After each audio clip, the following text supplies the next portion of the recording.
بسم اللہ الرحمن الرحیم۔ السلام علیکم ناظرین۔ سلطان صلاح الدین کو جب خبر ہوئی کہ انگلستان کا بادشاہ رچرڈ اور دوسرے یورپی حکمران واپس جانے کی بجائے جافا کا انتقام لینے کے لیے پھر لوٹ آئے ہیں تو وہ شہر سے باہر نکلا اور دشمن کا مقابلہ کرنے کے لیے اس نے اپنی تیاریاں شروع کر دی۔ یہاں عجیب سی حالت تھی۔ سلطان کے پاس ابھی تک اپنا پورا لشکر نہیں تھا۔ اس کا بھائی سیف الدین العادل اور بیٹا الفضل جو الجزیرہ گئے تھے وہ ابھی تک لوٹ کے نہیں آئے تھے۔ کوئی اور حکمران ہوتا تو یورپ کے اتنے بڑے لشکر کے مقابلے میں اپنے چھوٹے سے لشکر کے ساتھ کہیں پناہ لے لیتا، مقابلہ نہ کرتا، لیکن سلطان صلاح الدین خم ٹونک کر یورپ کے لشکر کے ساتھ ٹکرانے کے لیے تیار ہو گیا۔ سلطان صلاح الدین سے ٹکراتے ہوئے انگلستان کا بادشاہ رچرڈ اور دوسرے حکمران اس قدر خوفزدہ تھے کہ جو ہی اپنے لشکر کے ساتھ وہ جافا کے قریب پہنچے ایک ایلچی انہوں نے صلاح الدین کی طرف بھجوایا۔ اس ایلچی نے پہلے رچرڈ کا سلام صلاح الدین کو پیش کیا اور ساتھ ہی صلاح الدین سے رچرڈ کی یہ گزارش پیش کی کہ لشکریوں کا بہت خون ہو رہا ہے، میں بہت جلد سمندر پار چلا جانا چاہتا ہوں، لہٰذا میری سلطان سے گزارش ہے کہ وہ ہمارے ساتھ صلح کر لے۔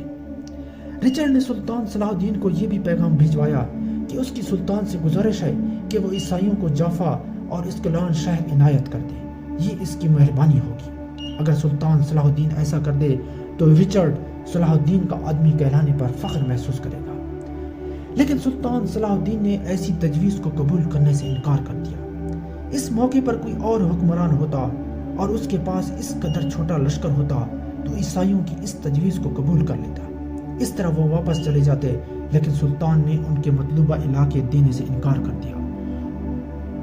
جب سلطان صلاح الدین نے یورپ کے سارے عیسائیوں کی متفقہ پیشکش کو ٹھکرا دیا، قبول نہ کیا اور مطلوبہ علاقے دینے سے انکار کر دیا، تب ایک بار پھر دونوں لشکریوں کے درمیان ٹکراؤ ہوا۔ کہتے ہیں یہ ٹکراؤ بڑا عجیب تھا، اس لیے کہ یورپی لشکر کے مقابلے میں سلطان صلاح الدین کے پاس جو لشکر تھا وہ آٹے میں نمک کے برابر تھا۔ بالآخر دونوں لشکریوں میں خون ریز معرکہ ہوا، لیکن سلطان نے ان کے حملہ کو روک کر جب جوابی کارروائی کی تو یورپ کے لشکری خوف زدہ بھیڑوں کی طرح بدک کر پیچھے ہٹنے لگے تھے۔ اس موقع پر ایک شیر دل مسلمان لشکری نے ایسا نیزہ انگلستان کے بادشاہ رچرڈ کے گھوڑے کو مارا کہ گھوڑا اس ضرب کو برداشت نہ کر سکا، زمین پر گر گیا اور اس کے ساتھ ہی انگلستان کا بادشاہ رچرڈ خود بھی گھوڑے سے گر گیا۔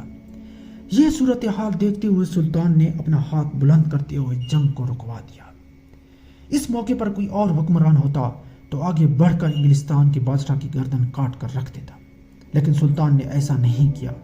وہ ایک انصاف پسند اور رحم دل سلطان تھا۔ جنگ رکوانے کے بعد سلطان نے بلند آواز میں اپنے ایک سالار کو حکم دیا انگلستان کے بادشاہ کو 2 بہترین گھوڑے مہیا کرے تاکہ گھوڑے پر سوار ہو کر پھر میرے ساتھ مقابلہ کرے۔ آخر سلطان کے حکم پر جنگ کے دوران رچرڈ کو 2 گھوڑے پیش کیے گئے۔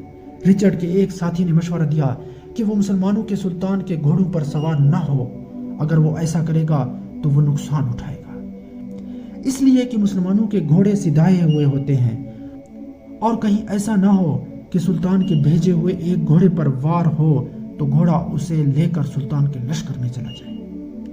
اس پر سنجیدگی سے رچرڈ اپنے ساتھی کو مخاطب کر کے کہنے لگا، ایسا نہیں ہو سکتا۔ رچرڈ کے ساتھی نے گھوڑے پر نہ بیٹھنے کا مشورہ دیا تھا، چنانچہ رچرڈ نے اس کے مشورے کو رد کر دیا اور گھوڑے پر بیٹھ گیا۔ جو ہی وہ گھوڑے پر سوار ہوا، سلطان نے پھر جنگ شروع کرنے کا حکم دے دیا۔ اس کے لشکری تعداد میں کم ہونے کے باوجود پھر دشمن کے لشکر کے اندر گھس کر موت کا کھیل کھیلنے لگے تھے۔ رچرڈ اور اس کے سالار اور یورپ کے دیگر حکمران حیران اور پریشان تھے کہ یہ مسلمان لشکری اپنے سلطان کی سربراہی میں تکبیریں بلند کرتے ہوئے پھر سے ان کے لشکر کے اندر گھس کر موت کا تعاقب کرنے لگے ہیں۔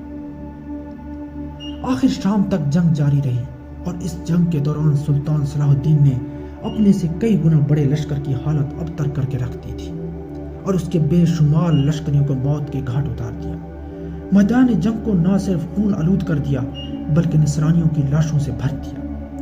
گھوڑے سے گرنے اور سلطان کے گھوڑا مہیا کرنے اور پھر مسلمانوں کے ہاتھوں اپنے لشکر کا اس قدر نقصان ہونے پر رچرڈ بد دل ہو گیا تھا۔ اس کا رچرڈ پر کچھ ایسا گہرا اثر ہوا کہ وہ بیمار پڑ گیا۔